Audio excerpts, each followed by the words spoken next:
TV channel 408. My name is Sibulelo Mvulane. I do this afternoon have the tremendous pleasure of welcoming the Deputy Chief Whip of the African National Congress in the National Assembly. She is part of the high-level delegation that is accompanying the Speaker to the 145th Interparliamentary Union Assembly that is currently taking place in Kigali, Rwanda.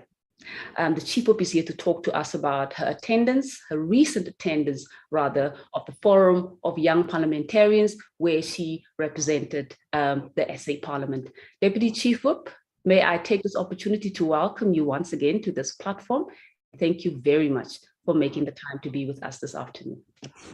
Thank you very much, Mulelo, for having me. Wonderful. May you quickly talk to us about your participation at this afternoon's Young Parliamentarians Forum meeting, which you attended, where you represented the SA Parliament.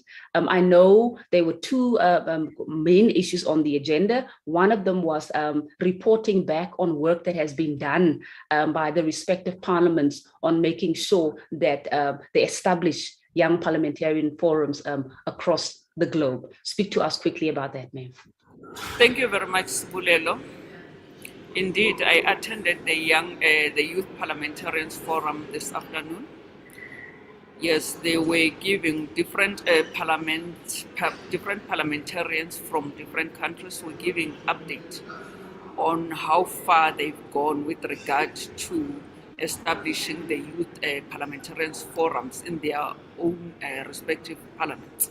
So we reported that in South Africa we have many political parties, of which the three largest parties do have coordinated youth structures, which some of them are representatives in parliament, in our own parliament.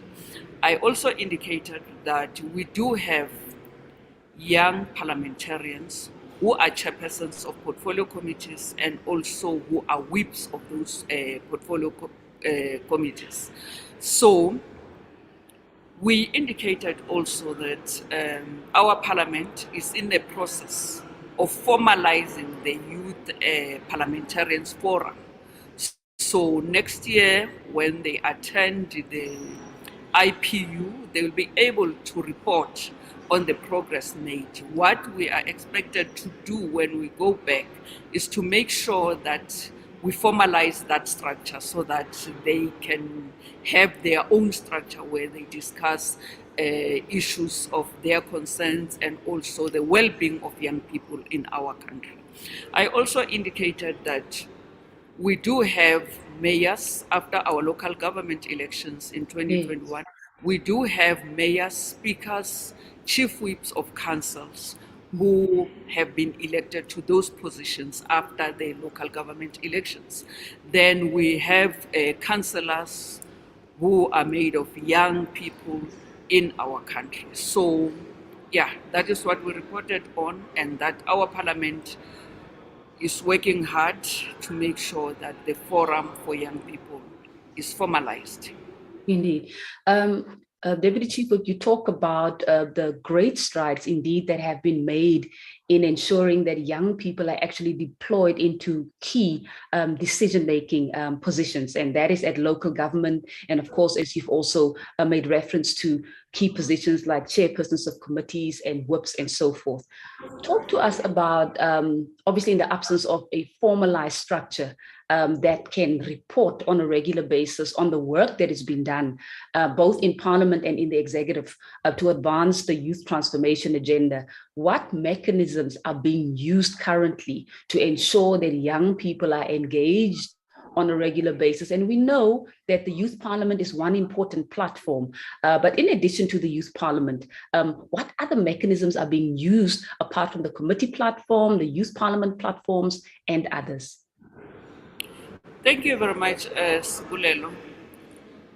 As you know that we do have women parliament in our own parliament where women from across the country participate. So our Chief Whip, Honorable Pemi Majodina, has been championing the issue of young parliamentarians to make sure that they do have the young parliamentarians parliament in our own parliament, where young people from all over our 9 provinces came together. They raised their issues, they raised their concerns, and also made meaningful inputs. So those inputs, with the assistance of the chief whip, were then forwarded to the respective departments for actioneering.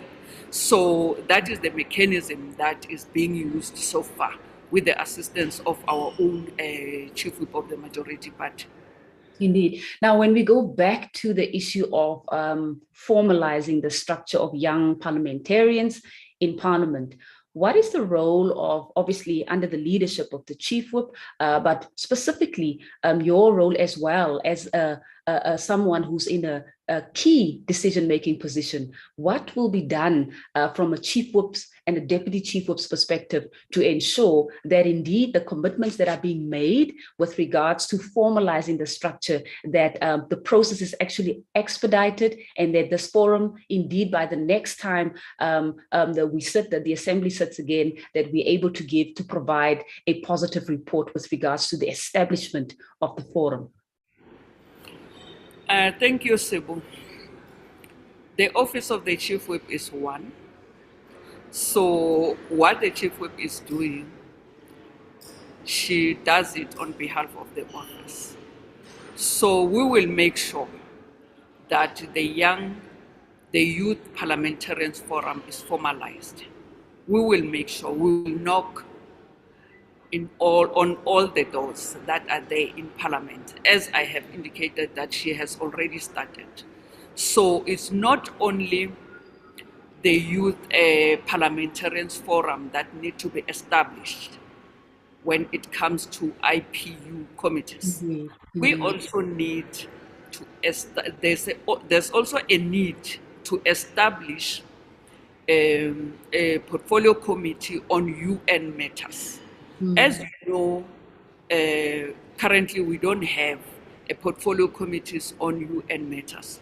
What we do as Parliament is just to make sure that we endorse those treaties that ministers come back with, they sign somewhere in the UN and all those things. So we don't even know the NGOs that are in South Africa, how many are they, and what is it that they are doing?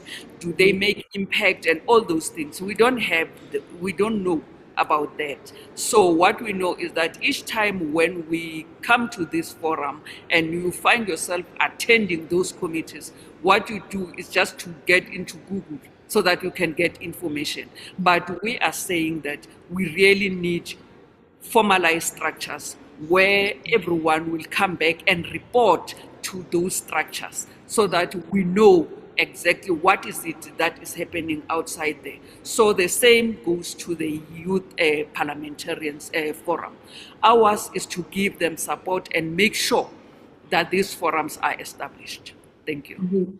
Now, as we conclude, Madam Deputy Chief Whip, talk to us about some of the key observations, because obviously the Interparliamentary Union is also a platform where information is shared from the various parliaments in relation to their approach, their respective parliamentary or country approaches to youth development in particular. So talk to us about some of what you will be taking away from the discussions of this afternoon, over and above the establishment of the forum, but from a learning perspective, in terms of some of the things that we can go and implement to begin to address or give better expression to issues that relate to youth transformation.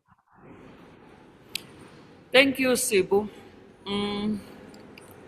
Yes, indeed, what we are taking home is that some countries, even those we think they are still developing countries, they have this forum. It's quite embarrassing for a country like ours, a parliament like ours, that we don't have these some of this forum. We've been attending the IPU for quite some time. Up until now, we haven't formalized it. So it's quite embarrassing. But it's not only South Africa. Many countries haven't formalized those. So that is what we are taking. And also, other things that we are taking home is that the decisions that are taken or the best practices that are being done by other parliaments, we must come back, report back, sit down and make sure that we implement some of those decisions that we haven't implemented as a South African parliament.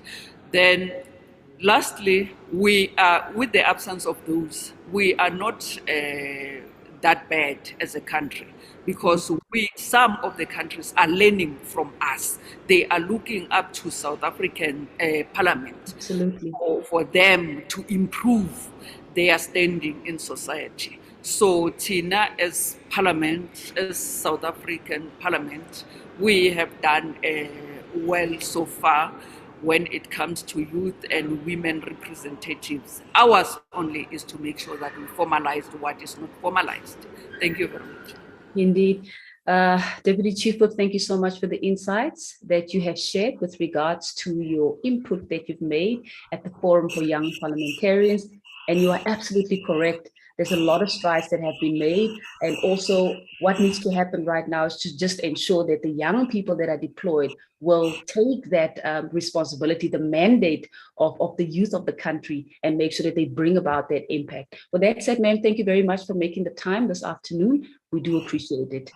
That was the Chief Whip, the Deputy Chief Whip, rather, of the National Assembly, Mayor Doris Dlakude, who just quickly came to give us a broad overview of what was the theme, the topic for discussion at today's Young Parliamentarians Forum at the Interparliamentary Union, the 145th IPU Assembly in Kigali, Rwanda. With that said, thank you so much for staying with us.